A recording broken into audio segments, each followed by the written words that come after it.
सातवी गोष्ट म्हणजे अशा लोकांपासून अंतर ठेवायला काहीच हरकत नाही. एखाद्या ठिकाणी जर तुमच्या असं लक्षात आलं की तुम्हाला मुद्दाम कमी लेखलं जात आहे, तुम्हाला विषयामध्ये इन्व्हॉल्व्ह केलं जात नाहीये, तर शांतपणे तुम्ही उठून निघून जाऊ शकता.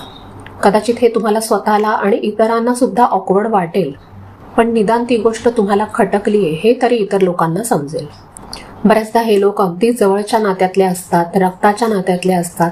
आपण कॉन्टॅक्ट पूर्णपणे तोडू शकत नाही, पण खरं सांगायचं तर थोडं अंतर ठेवणं म्हणजे नातं तोडणं नाही.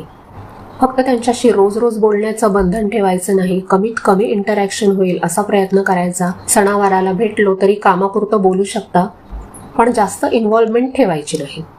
अंतर ठेवायचं म्हणजे आपली स्वतःची शांतता जपायची.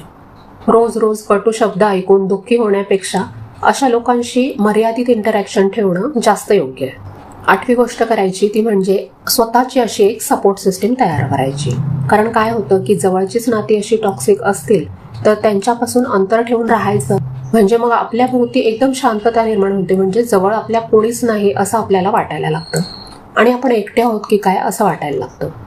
म्हणूनच पॉझिटिव्ह लोकांचं सर्कल स्वतःभोवती तयार करा. तशा लोकांसोबत आवर्जून वेळ घालवा. प्रयत्न करून असे लोक शोधा जे तुम्हाला पुढे जायला मदत करतील.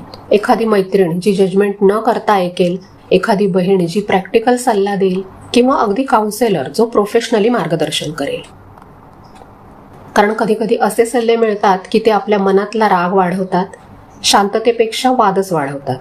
एखादी प्रेरणादायी कम्युनिटी जॉईन करा, जशी आपली सुवर्णमयी फॅमिली आहे.